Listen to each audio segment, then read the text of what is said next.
Jacob, después de su largo exilio en Padán Aram, en casa de su tío Labán, se establece en Canaán, el país donde sus padres habían residido como extranjeros. Sus hijos ya crecidos se alejan de él con sus ganados. Solo le queda en casa José, el hijo que su esposa Raquel le ha dado en su vejez. Es ciertamente su preferido, pero el padre ama a todos sus hijos. Por ello llama a José y le dice: tus hermanos deben estar con los rebaños en Siquén. Ve a ver cómo están ellos y el rebaño, y tráeme noticias. José, aunque conoce el odio que le tienen sus hermanos, responde al padre: heme aquí.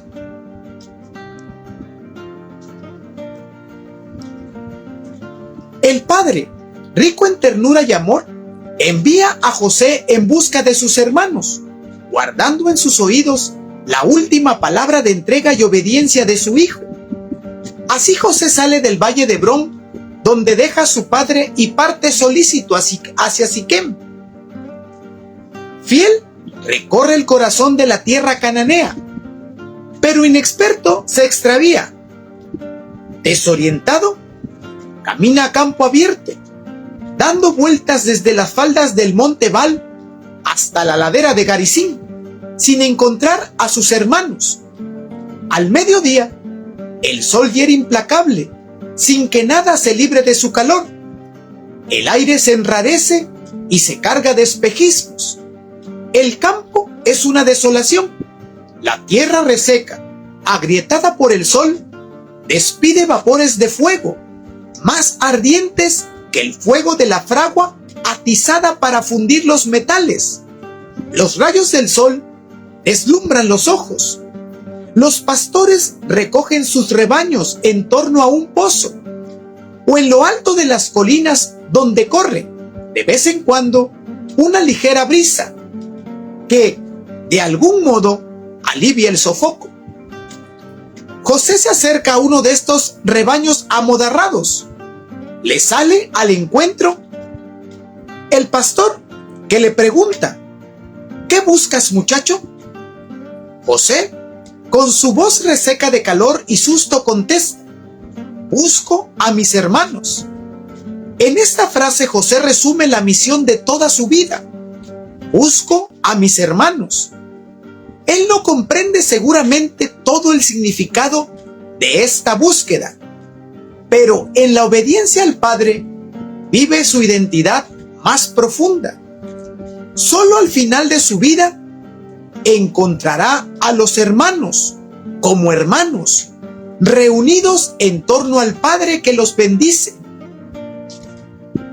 El corazón del hombre traza su camino, pero Yahvé dirige sus pasos, dice el libro de los Proverbios. La intervención divina para salvar al hombre impregna todos los niveles de su existencia, abarcando incluso la malicia de los hombres, de la que Dios saca la gracia. Dios provee el pan a un pueblo numeroso, sustenta a ustedes y a sus hijos.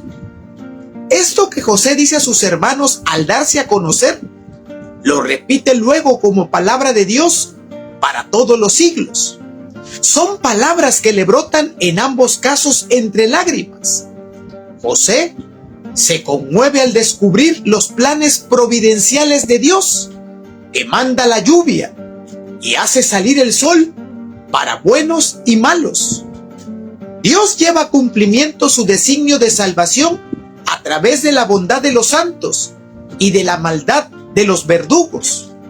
Dios Padre se sirve para la salvación del mundo hasta del gran pecado del mundo, la crucifixión de su Hijo.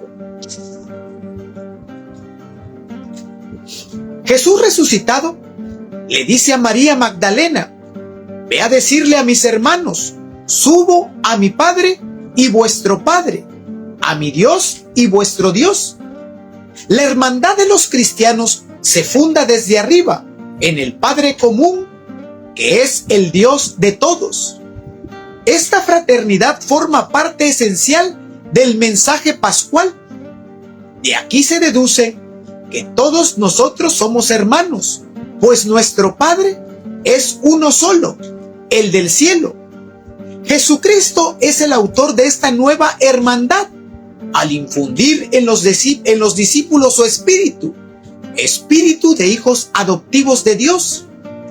Cristo, tomando nuestra carne y nuestra sangre, se hace hermano nuestro para hacernos hermanos suyos.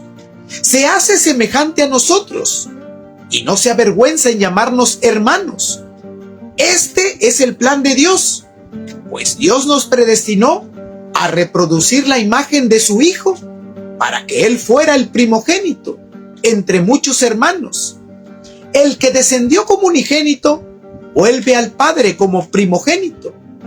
Por lo demás, sabemos que en todas las cosas interviene Dios para bien de los que le aman, de aquellos que han sido llamados según su designio.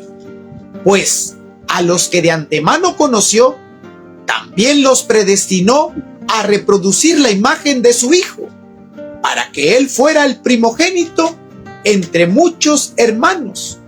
Dice la epístola a los romanos. José permaneció en Egipto junto a la familia de su padre y alcanzó la edad de 110 años. José vio a los bisnietos de Efraín, asimismo los hijos de Maquir, hijos de Manasés. Nacieron sobre las rodillas de José. José intimó a sus hermanos que no abandonasen el país de Egipto hasta que llegase el que el Señor había destinado para liberarles. Así reveló a sus hermanos que el Señor les libraría por medio de Moisés y del Mesías, en este mundo y en el mundo venidero. José dijo a sus hermanos: yo muero, pero Dios se ocupará sin falta de ustedes y les hará subir de este país al país que juró a Abraham, a Isaac y a Jacob. Por último, José narró a sus nietos y sobrinos la historia de su vida, para que se transmitiera de generación en generación. Les contó lo que le había tocado sufrir por el odio de sus hermanos, las molestias de la mujer de Putifar, las calumnias y envidias. Les habló de las perversiones de los egipcios. Al narrar su vida, no buscaba exaltarse a sí mismo, sino mostrar cómo el Señor no abandona en la tiniebla, en la esclavitud, ni en las angustias a quienes confían en Él. Les dijo: fui vendido como esclavo, pero el Señor me liberó. Me encerraron en la prisión, pero su fuerte brazo me sostuvo. El Eterno me ha nutrido cuando sufría el hambre, consolado cuando me sentía solo. En cuanto a ustedes, si proceden con constancia y humildad de corazón en el camino de la castidad y de la pureza, el Señor habitará en ustedes, porque Él ama la temperancia. Y si observan sus mandamientos, Él les ensalzará en este mundo y les bendecirá en el mundo futuro. Cuando alguien les quiera hacer el mal, oren por él, y el Señor les librará de toda desgracia. Después José hizo jurar a los hijos de Israel diciendo: Dios les visitará sin falta y les conducirá a Canaán, la tierra prometida.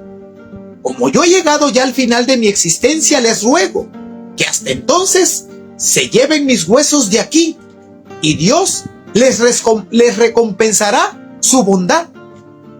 Estas fueron sus últimas palabras. José murió a la edad de 110 años. Le embalsamaron y le pusieron en un sarcófago en Egipto. Todo Egipto le lloró durante 70 días.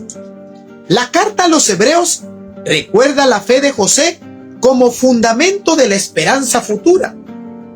Dice: por la fe, José moribundo evocó el éxodo de los hijos de Israel y dio órdenes respecto de sus huesos. José evoca el éxodo futuro, cuando surja un faraón que ya no sabe nada de José. Los patriarcas viven y mueren, proclamando la fe en las promesas divinas. José muere después de haber visto nacer a los nietos de sus hijos, a los nietos de Efraín, nombrado en primer término, y a los nietos de Manasés, hijos de Maquir. Hijo de Jacob según la carne, lo es igualmente según el espíritu, sin que el egipcio por adopción y su posición privilegiada de segundo en Egipto haya suplantado al esclavo hebreo. José se ha mantenido hebreo de corazón por toda su vida. Heredero de la fe de los patriarcas, José da a su palabra el significado profundo de esperanza en la promesa divina, y con ella sostiene a sus hermanos, que a su muerte quedan sin su auxilio. Pero gracias a la convicción de su anuncio, de que Dios ciertamente les visitará, su descendencia convertida en pueblo volverá a la tierra que Dios prometió con juramento a los patriarcas. José les anuncia que ciertamente poseerán la tierra de sus padres. Es también su tierra, y a ella quiere que sean trasladados sus huesos, como un día se lo pidió a él su padre. Así se lo exige él con juramento a los hijos de Israel. Los 12 hermanos son ahora un solo pueblo, Israel. Dios en ellos ha mostrado un camino de vida. Por ello, José el justo mereció que el mismo Moisés se ocupase de sus funerales. Los hijos de Israel, en cumplimiento de la palabra dada en el éxodo de la esclavitud de Egipto, transportan durante largo viaje los huesos de José, y al llegar a la tierra prometida, los entierran en Siquem, en la parcela de campo que había comprado Jacob a los hijos de Hamor, padre de Siquem, por 100 pesos, y que pasó a ser heredad de los hijos de José. Con emoción, el eclesiástico recuerda que los huesos de José fueron visitados. Dice: no nació hombre alguno como José, el guía de sus hermanos y el apoyo de su pueblo. Sus huesos fueron visitados. En el Bereshit Rabá, explicando por qué los huesos de José fueron sepultados en la tierra de Israel, se pregunta: ¿a qué se parece esto? Y se responde: se parece a unos ladrones que entraron en una cantina de vino, tomaron un vaso y se bebieron el vino. El dueño de la cantina les vio y les dijo: espero que les haya gustado. Ahora que os habéis bebido el vino, colocad el vaso en su sitio. Así dijo el Señor a los hijos de Israel: vosotros habéis vendido a José, llevad ahora sus huesos a su sitio, devolvedle al lugar donde le robaron. El Midrash dice además que el perfume de José, al ser vendido en Egipto, se extendió por todo el país. Hasta después de su muerte, siguieron perfumando los huesos de José. De este modo, Moisés pudo reconocerle entre tantos otros huesos en el momento de salir de Egipto y llevarles a enterrar en la tierra prometida. San Pablo dice algo similar de los cristianos. Dice: gracias sean dadas a Dios, que nos lleva siempre en su triunfo en Cristo, y por nuestro medio difunde en todas partes el olor de su conocimiento. Pues nosotros somos para Dios el buen olor de Cristo entre los que se salvan y entre los que se pierden. Para los unos, olor que de la muerte lleva a la muerte. Para los otros, olor que de la vida lleva a la vida. El oro se purifica en el fuego, y los aceptos a Dios en el crisol de la humillación, dice el libro de los Proverbios. Para los sabios de Israel, la humildad precede siempre a la gloria. La historia de José es una ejemplificación de esta verdad. El túnel que desemboca en la humildad que acoge a los hermanos tiene un nombre: humillación. No se alcanza la humildad si el Espíritu Santo no hace madurar en las humillaciones? Solo se llega a la patria de la humildad a través de la kénosis. Así es como llega José, pasando de humillación en humillación. Ante él se van cerrando todas las puertas, todos los caminos. El vestido, empapado del amor del Padre, se lo arrebatan y lo empapan en sangre.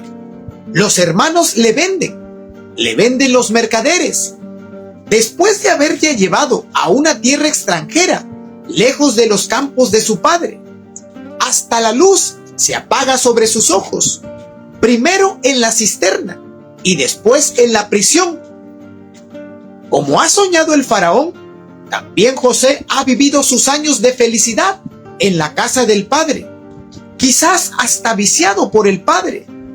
Pero los años de la abundancia han pasado y le han llegado los años de escasez, de prueba, de alejamiento del Padre, de los hermanos. Por estos años no han consumado la abundancia de su amor por el Padre y los hermanos. En el corazón de José no han crecido ni el rencor ni el deseo de venganza. Dios ha sembrado en él la semilla de la humildad y con los ojos de la sencillez ha visto el plan de Dios en todos los acontecimientos de su vida. Por ello, después de los años de escasez, le llegan los años de verdadera abundancia, el tiempo de dar fruto y fruto en abundancia. El fruto de la vida de José será el cumplimiento de la misión que le había encomendado el Padre. Ve a buscar a tus hermanos. Buscar a los hermanos y reunirlos a todos con el Padre es la misión de Cristo en la tierra. Es la misión de cada discípulo de Cristo a lo largo de su vida.